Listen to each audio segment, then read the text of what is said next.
আগামী সোমবার অমাবস্যার দিন বছরের শেষ সুযোগ, অর্থাৎ এই বছরের 2024 সালের শেষ অমাবস্যা। এই দিন পারলে সন্ধেবেলায় চুপচাপ পুড়িয়ে দিন এটি। এই অমাবস্যা তিথিটি বছরের শেষ অমাবস্যা তিথি, যেটা আবার হতে চলেছে সোমবতী অমাবস্যা। এই সোমবার দিন বিশেষ অমাবস্যা পড়েছে, এটিকে আবার পৌষ অমাবস্যাও বলা হয়। শাস্ত্র অনুসারে এই সোমবতী অমাবস্যা অত্যন্ত বিশেষ ফলপ্রদায়ী।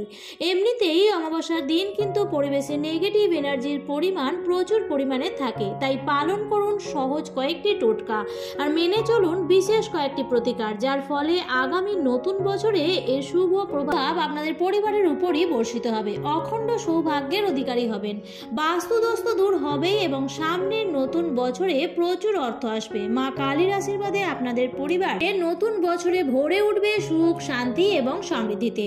নমস্কার বন্ধুরা, ভক্তিমূলক কথা চ্যানেলে জানাই আপনাদের সকলকে স্বাগত। বন্ধুরা, আশা করছি ঈশ্বরের আশীর্বাদে আপনারা প্রত্যেকেই ভালো আছেন এবং সুস্থই আছেন। বন্ধুরা, যেহেতু এই উপায়টি আপনারা করবেন অমাবস্যার দিন, তাই সবার প্রথমেই আপনাদের জানিয়ে দিই যে এই বছর 2024 সালের সর্বশেষ পৌষ অমাবস্যা ও সোমবতী অমাবস্যা কবে পড়েছে পঞ্জিকা অনুসারে তার পূর্ণাঙ্গ সময়সূচি। পৌষ অমাবস্যা ও সোমবতী অমাবস্যা পড়েছে বাংলার 14ই পৌষ 1431, ইংরেজির 30শে ডিসেম্বর 2024 সোমবার দিন।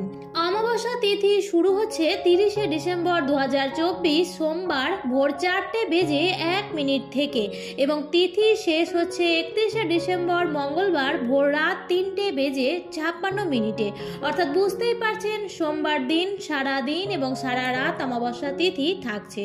বন্ধুরা, সামনেই আসছে বছরের শেষ অমাবস্যা, আবার এই অমাবস্যাটি পড়েছে সোমবার অর্থাৎ সোমবতী অমাবস্যা। আজকের ভিডিওটিতে আমি আপনাদের সাথে শেয়ার করব এই দিন সন্ধ্যাবেলায় পারলে চুপচাপ পুড়িয়ে দিন এই একটি জিনিস। ঘরের সমস্ত বাস্তু দোষ দূর হবে এবং নতুন বছর আপনাদের জন্য সৌভাগ্য নিয়ে আসবে, অর্থ আগমনের পথও সুগম হবে।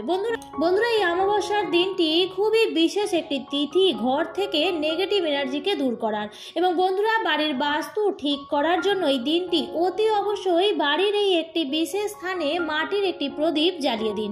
তাই বন্ধুরা, ভিডিওটি স্কিপ না করে সম্পূর্ণ দেখুন এবং সম্পূর্ণ দেখার পর যদি ভালো লাগে তাহলে অবশ্যই ভিডিওটিতে একটি লাইক করবেন এবং কমেন্টসে লিখবেন জয় মা কালীর জয়। এবং বন্ধুরা, ভিডিওটি শেয়ার করে দেবেন আপনাদের নিকট আত্মীয় স্বজন এবং বন্ধু বান্ধবদের সাথে, যাতে সবাই এই ভিডিওটি পেয়ে উপকৃত হতে পারে। তো চলুন বন্ধুরা, ভিডিওটি বিস্তারিত আলোচনা করা যাক। সোমবতী অমাবস্যা অত্যন্ত আধ্যাত্মিক গুরুত্ব বহন করে, বিশেষ করে যখন এটি সোমবার পরে। এটি বিরল একটি যোগ।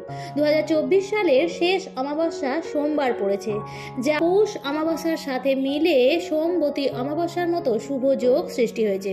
সোমবতী অমাবস্যার গুরুত্ব প্রধানত ভগবান শিব এবং মা পার্বতীর সঙ্গে জড়িত। ভগবান শিব দ্রুত তার ভক্তদের উপর সন্তুষ্ট হন। তার আশীর্বাদ লাভের জন্য ভগবান শিবের বিশেষ পূজা এবং দান করা এই দিন অত্যন্ত জরুরি। এই পৌষ মাসের অমাবস্যার দিন মা কালীর বিশেষ রূপ পৌষ কালী পূজিতা হয়ে থাকেন, তাই পৌষ কালীকে পূজা করলে মায়ের বিশেষ কৃপা লাভ করা যায়। এই বছরের শেষ অমাবস্যাটিতে কিছু করুন বা না করুন, পরিবারের মঙ্গলের জন্য মায়ের কাছে অবশ্যই পুজো দিন এবং এই দিন সন্ধ্যাবেলায় বাড়ির সদর দরজায় দুদিকে দুটি প্রদীপ অবশ্যই জ্বালিয়ে দিন। যেখান দিয়ে আপনার বাড়ির সদস্যরা প্রবেশ করেন সেই সদর দরজার দুপাশে দুটি প্রদীপ অবশ্যই দিন। এবার আপনাদের জানিয়ে দেব বন্ধুরা, আপনারা যে উপায়টি করবেন সেটি আপনারা কখন করবেন এবং কিভাবে করবেন।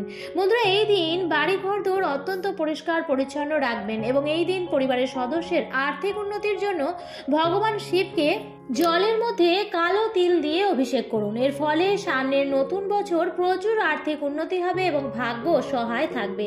এই দিন সকালবেলায় যখন স্নান করবেন তখন স্নানের জলে সামান্য পরিমাণে কালো তিল এবং সৈন্ধব লবণ মিশিয়ে অবশ্যই স্নান করুন এবং এই দিন স্নানের আগেই ঘর বাড়ি ভালোভাবে পরিষ্কার পরিচ্ছন্ন করে নেবেন এবং ঘর মোছার জলে 1 চামচ পরিমাণ সৈন্ধব লবণ মিশিয়ে সেই জল দিয়ে ঘর মুছবেন এবং স্নানের পর অবশ্যই গোটা ঘরে এবং নিজের গায়ে মাথায় গঙ্গার জল ছিটিয়ে দেবেন।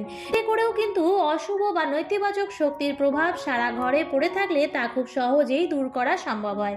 বন্ধুরা, এই দিন সকালবেলায় শুদ্ধ বস্ত্র পরে যখন ঠাকুর ঘরে নিত্য পূজা দিতে যাবেন তখনই এই সামগ্রীগুলি জোগাড় করে নেবেন। আর সেগুলি হলো, আপনারা নেবেন 5টি বা 7টি তেজপাতা, অর্থাৎ বিজোড় সংখ্যার তেজপাতা নিতে হবে। যদি মা কালীর কোনো আলেখ্য বা কোনো বিগ্রহ থাকে তাহলে তার চরণের কাছে এই সামগ্রীগুলি রেখে দেবেন। আর বন্ধুরা, দেখবেন তেজপাতাগুলি যেন নিখুঁত হয়, অর্থাৎ কোনো কাটা বা ফাটা না থাকে, সেই বিষয়টি খেয়াল রাখবেন। আর নেবেন 5টি বা 7টি লবঙ্গ। একইভাবে লবঙ্গগুলো যেন ফুল সমেত মোটা সমেত থাকে, অর্থাৎ নিখুঁত লবঙ্গ নিতে হবে। নেবেন কিছুটা পরিমাণ সৈন্ধক লবণ, আর নেবেন নিম পাতা, শুকনো বা কাঁচা যে কোনো ধরনের নিম পাতা নিলেই হবে। আর নেবেন কিছুটা পরিমাণ কালো সর্ষে আর কর্পূর। সকালবেলায় যখন আপনি আপনার ঠাকুর ঘরে নিত্য পূজা দিতে যাবেন তখনই একটি পাত্রের মধ্যে এই জিনিসগুলি একত্র করে নেবেন এবং আপনার ঠাকুর ঘরে মা কালীর কোনো আলেখ্য বা বিগ্রহ থাকলে তার চরণের কাছে রেখে দেবেন এবং মা কালীর কাছে নিজের মনস্কামনা, নিজের প্রার্থনা অবশ্যই জানাবেন। এবার বন্ধুরা, সেই দিন আপনারা সকালবেলায় যেমন নিত্য পূজা করে থাকেন সেরকম ভাবেই পূজা করে নেবেন। এরপর এই কাজটি করবেন সন্ধ্যাবেলায়। সম্ভব হলে এই দিন মায়ের চরণে একটি জবা ফুল নিবেদন করতে পারেন অথবা জবা ফুলের মালা পরিয়েও দিতে পারেন।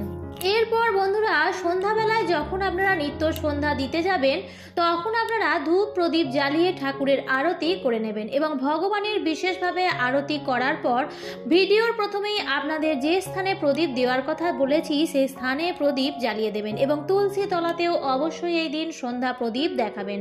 যাই হোক বন্ধুরা, এরপর যখন আপনাদের গোটা ঘরে ধূপ প্রদীপ দেখানো হয়ে যাবে, সন্ধ্যা দেওয়া হয়ে যাবে, তখনই আপনারা একটি ধুনুচি মতন পাত্র নেবেন এবং তার মধ্যে একটু নারকেলের ছোবড়া দিয়ে সমস্ত সামগ্রীগুলি দিয়ে দেবেন যেগুলি সকালবেলায় মা কালীর চরণের কাছে রেখেছিলেন। সেই সমস্ত সামগ্রী নিয়ে ধুনুচির মধ্যে দিয়ে একসঙ্গে জ্বালিয়ে দেবেন এবং এর থেকে যে ধোঁয়াটি সৃষ্টি হবে প্রথমে সেটি আপনার ঠাকুর ঘরে দেখিয়ে নেবেন এবং তারপর আপনার ঘরের যে কটি রুম আছে প্রত্যেক কটি রুমের মধ্যেই ভালোভাবে ধোঁয়াটি দেখিয়ে নেবেন এবং যখন দেখাবেন তখন ঘরের জানালা দরজাগুলি কিছুক্ষণের জন্য বন্ধ রেখে দেবেন এবং দেখবেন ধোঁয়াটি যেন বাড়ির সর্বত্র কোনায় কোনায় ভালোভাবে যায়। এই ধোঁয়া ঘর থেকে খারাপ শক্তিকে দূর করার পাশাপাশি এর প্রভাবে মনের নেতিবাচক চিন্তা ভাবনাও দূর হয়ে যায়। এই ধোঁয়া অ্যান্টিসেপটিকের মতো কাজ করে। এই ধোঁয়ার প্রভাবে শরীরে রোগ প্রতিরোধ ক্ষমতা আরও শক্তিশালী হয় বলে মনে করা হয়। বন্ধ হয় দাম্পত্য কলহ, ঘরে সুখ শান্তি সৌভাগ্য বৃদ্ধি পায়। যাই হোক বন্ধুরা, এরপর কিছুক্ষণ ধোঁয়াটি ঘরে থাকার পর একে একে সমস্ত জানালা দরজা খুলে দেবেন। এছাড়াও বন্ধুরা, পরিবারের কোনো ব্যক্তির ওপর যদি কোনো রকম নজর দোষ লেগে থাকে তাহলে 1 মুঠো কালো সর্ষে এবং 5টি শুকনো লঙ্কা নিয়ে সেই ব্যক্তির ওপর অ্যান্টি ক্লক ওয়াইজ 7 বার ঘুরিয়ে দিয়ে আগুনের মধ্যে ফেলে দিন। অনেক সময় দেখবেন বাচ্চাদের হয়তো কোথাও নিয়ে যাওয়া হলো এবং তারপর ঘরে আসার পর তারা কান্নাকাটি করে, তারা কিছু খেতে চায় না, তাহলে এই উপায়টি করে দেখবেন সমস্ত অশুভ নজর কেটে যাবে। এছাড়াও আরও ভালো ফল পাওয়ার জন্য এই উপায়টি পর পর 5টি বা 7টি মঙ্গলবার এবং শনিবার করতে থাকুন। দেখবেন ঘর থেকে সমস্ত ধরনের নেগেটিভ এনার্জি দূর হয়ে গেছে এবং ঘরে সর্বদাই সবার মনেই পজিটিভ চিন্তাভাবনা কাজ করবে এবং অর্থ আগমনের পথও প্রশস্ত হবে। বাড়িতে যদি কোনো অসুস্থ ব্যক্তি থাকে দেখবেন সেও ধীরে ধীরে সুস্থ অনুভব করতে থাকছে। আজকের ভিডিওটি এই পর্যন্তই। ভিডিওটি দেখে যদি ভালো লাগে তাহলে অবশ্যই লাইক, কমেন্ট এবং শেয়ার করতে ভুলবেন না। আর বন্ধুরা, ভিডিওটি দেখে যদি ভালো লাগে তাহলে এই ধরনের আরও ভিডিও পাওয়ার জন্য চ্যানেলটিকে সাবস্ক্রাইব করে পাশে থাকা বেল আইকনটির অল লেখাটিতে ক্লিক করে রাখবেন। আবার দেখা হবে পরবর্তী নতুন কোনো ভিডিওতে। ভালো থাকবেন, সুস্থ থাকবেন। ধন্যবাদ।